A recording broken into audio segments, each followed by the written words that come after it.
What's going on, guys? My name is Ali Ashraf, and I have a special guest today. He's an 11-year veteran and currently a Super Bowl champion. Please welcome Steve McLendon to the show. Thank you for being on, Steve. How you doing? I'm good. Thank you. But I'm a 12-year veteran. The first year they don't really. I end up getting back as a 12-year because I was on practice squad. But I've been in the NFL for 12 years. But thank you for having me. Yep. First off, Steve, obviously, we're all facing a pandemic right now. So, how are you and your family doing? We're doing very well. We're staying safe. We're taking the necessary precautions every single day. Um, the biggest thing for us, we just want to continue to stay ahead of the curve. Um, like the necessary vitamins that we take, the necessary steps and risks that we take as a family by washing hands, keeping things clean. But not only that, we own a business here in Georgia, a gym actually. We own a gym called Team MVP. So we have to take even bigger steps because we do come into contact with a lot of people throughout the day and daily basis. So we have to make sure that we're checking temperature, checking our temperature, making sure our kids safe, making sure everyone is like coaches are wearing masks, making sure that no one is sick coming in, picking up behind themselves, just keeping the place clean so we can have a healthy environment. And we have been doing really well at that. Yeah, even in New Jersey and stuff like that, we've been pretty much in lockdown for the past year or so. So it's been rough. So, let's get it straight, Steve. At least a lot of people had struggled through the year, but you had a Super Bowl run, and you're now a Super Bowl champion. You can call yourself a Super Bowl champion. How does that feel? And what was your initial reaction when that happened? My initial reaction was like, "Where's my family at?" Like I was super excited, but I think I was even more excited because I wanted my family to be a part of it. So what I did was, as soon as the game was over with, I did my hugging with my coaches and my teammates. But I ran to the locker room, grabbed my phone, and I called my wife and asked her, "Where you at?" And I ran out and got them, and they all came back on the field. That was probably an amazing feeling. That's probably a childhood dream of yours to win a Super Bowl. Your quarterback is now Tom Brady with the Jets. He was a divisional rival. Jet fans hated him for destroying that defense. When you got traded, did Brady and you have a conversation in the beginning, or like what was the communication with Brady? Yeah, we had a conversation. He was telling me, "Welcome to the team." Matter of fact, he's probably the first person I saw as player wise in the locker room when I got there. And he was like, "Welcome here, baby." He was like, "Let's go get us one." And I was like, "You're right, let's go get us one." Because we had some other words exchanged about playing against each other over the years, but the biggest thing that stood out to me was let's go, baby, let's go get us one. Speaking of familiar faces, you reunited with old Jets head coach Todd Bowles as the defensive coordinator. How was it reuniting with him and having a familiar face on that team?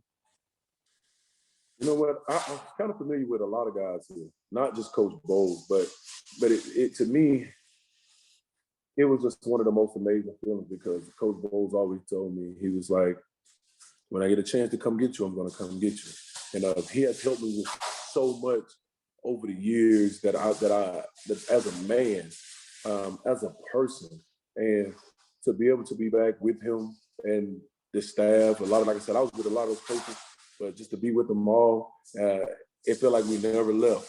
Yeah, we did some catching up, but we had to get back to business and make sure we were making sure the necessary things to win that championship. But man, it's just amazing to play with Coach Bowles, play under Coach Bowles, just to hear him. Like Coach Bowles is so much of an inspiration to me. Yeah, I was gonna mention, how did Bowles like reuniting with him in Tampa, prepare you for the big game, because you had a familiar faces even with Todd Bowles there. How did that make you even more confident in that big game? Well, Coach Bowles had a game plan. I'm gonna speak just defensively, but Coach Bowles and his defensive staff. I'm talking about absolutely every staff member. Everybody was 100% locked in, and they had a game plan that I felt like was out of the world. I told him, I said, it was simple for us to understand.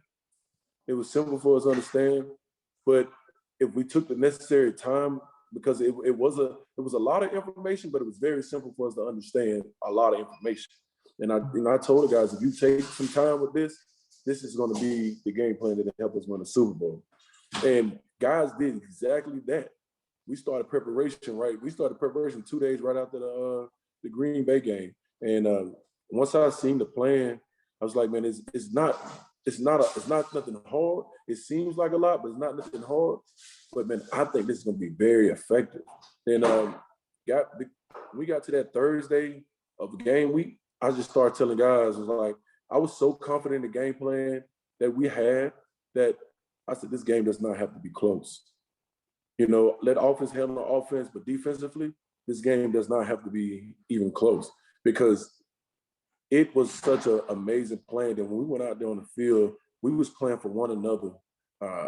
And just to see how we played, it really capitalized and showed how great of a game plan that Coach Bowles and his staff came up with. Well, again, congratulations, man, for the Super Bowl victory. And that's your solid memory as a Tampa Bay Buccaneer. And obviously in green and white, I respected you. A lot of Jeff fans respected you.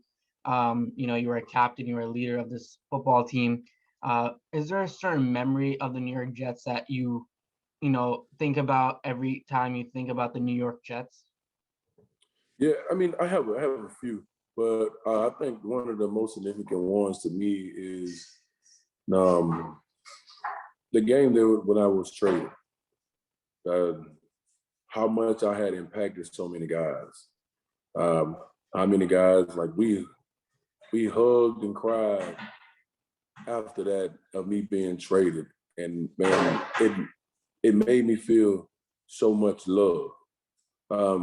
We talking right from the top to the bottom. Everybody was extremely happy for me. So I always think about that one particular moment after the game was over with, that I was able to share with every guy in the locker room. I mean, even though we lost that game, I mentioned it to the guys before the game. That I would be traded, and I'm still going to play this game with them, because you never know, this might be my last time ever playing with y'all. So I was like, man, I'm going to go out here and give it everything I have. One more ride. Let's go ride together. And I watched how hard the guys played. They fought their game, especially defensively. I watched it, and we played lights out defensively. I don't really never comment on the offense, because that's the offensive side of the ball. But defensively, we played lights out. We played a heck of a game. And it was, to me, that was probably, even though it was a loss, to me, it wasn't a loss. It was a learning experience for me, because it showed me something. You can impact the team in such a special way. Whether wins or losses, they still will fight for you regardless. And that's what the guys did, man. They fought. And I talk to the guys all the time throughout the year. But that was one of the most significant moments. And like I said, I have so many, but right there, I feel like that was probably the most touching moment for me as a New York Jet.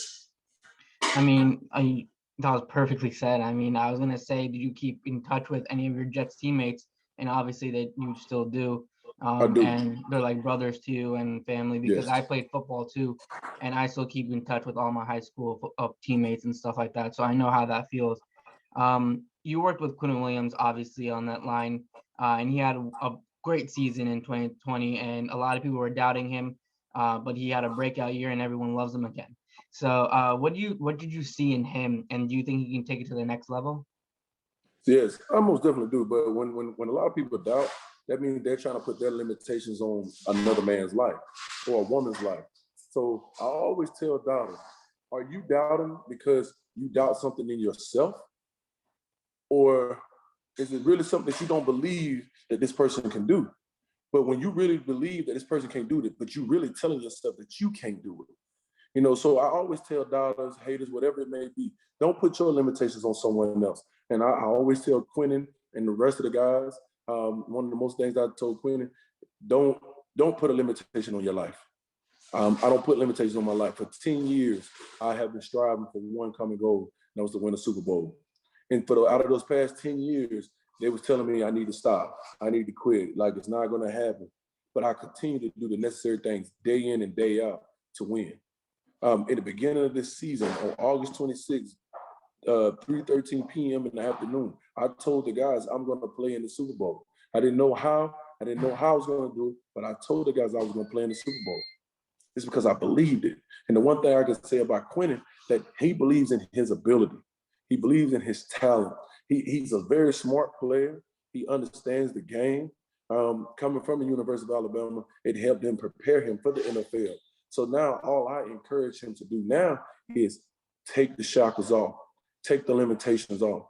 Man, when people say, I heard somebody say, man, shoot for the sky. I said, why only shoot for the sky? Because there's something beyond the sky. Why not shoot there? They say shoot for the stars. Why shoot for the stars? It's got to be something beyond the stars. Shoot there. So don't put a limitation on your life. So what I told him before I left, I said, man, greatness is within you, but only you can show how great you are. And I told that to him, and I told that to a few other players, but man, greatness is in him, but it's only up to him to show who he really is. I mean, I feel like I should go on a football field now. I'm pumped up, to play football again. But your motto for the gym is always open. It has inspired many kids and football players, including me, to go out and just work hard. So, in your own words, explain that phrase to me. So the gym is always open, meaning just basically telling somebody, man, it's a simple motivational act. I started telling guys the gym is always open because they thought they actually needed a gym to like really work out. And I was like, man, do y'all realize without us, without people, the gym is nothing? That's a gym is made up of a body of people that comes in there for a come and go to get better or be more. That's what a gym is all about. So I was telling them the gym was always open just to get them in. And I was like, because without them, the gym would not be open. So I started saying that, then it kept going. It kept going, and I see how much it started catching wave. And I was like, then I started adding on the second piece. Was like, they'll say the gym is always open. I was like, always open. And I started doing that because now I wanted to get them to understand the motivation behind it.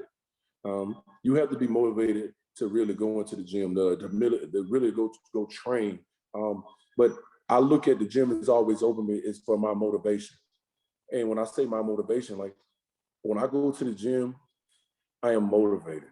I can do my best thinking there. I feel like I come up with the best plans from working out. And no matter if it's on the field, if it's at a playground or just a monkey bar, whatever it may be, whatever your gym may be, it helps me. It can help you be the best person that you need to be. And like I said, like it's not a physical thing. Your office could be your gym. It's your safe place. And that's what I wanted. That's the reason why I started saying, man, the gym is always open, because the gym, I am the gym. And without me, the gym is nothing. You have empty gyms, that mean your business is not going to keep going.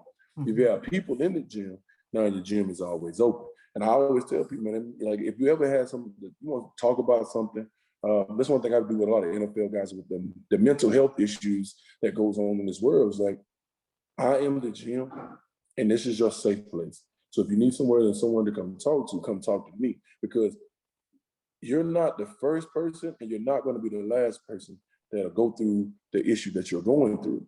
So come talk to one of your peers. And I understand that it's been a saying, it was like 80% of people don't care that you're having a problem, and 20% hope that you have them. But in that 80-20, I know that equals 100, but it's 1%. It's 1% that does care. And I know everybody look at one as a small number, but it's really big.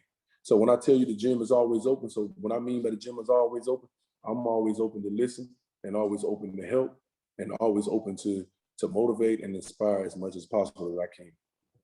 Yeah, perfectly said again. You mentioned motivation a couple of times, and obviously you're a big time football player. Is there one guy that you grew up watching that inspired you and motivated you to be better? The number one person as a football player was Reggie White, the Minister of Defense. Man, I love Reggie White. Muhammad Ali.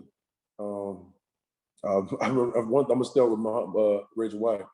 Hey, Reggie White used to sing church songs while he was on the field playing, and he tell him, "I'm gonna bless you with these hands." And so that was something that I thought was very amazing. Um, Muhammad Ali, another great athlete. Muhammad Ali, I have a saying in my house, in my room, that says, "I'm gonna show you how great I am." So I tell myself that every morning when I look in the mirror. When Muhammad Ali said that, he wasn't telling the world how great he is or how great he will be. He was telling himself, because the biggest battle is on the biggest battleground is the battleground of your mind. And I realized that championships are won way before we step on the field, between the lines in the gym. And Muhammad Ali said that best. He says, "Man, it's the countless hours when you want to quit that you keep going. That's how championships are won. That's how champions are made." And way before those times. So it was Muhammad Ali. My uncle Roger Roberts. He played football at Georgia Tech. Played at the same high school. Man, was just an amazing athlete, and I just looked up to him so much growing up. And he used to always encourage me and uplift me in so many things. President Butler, defensive line coach for the Arizona Cardinals.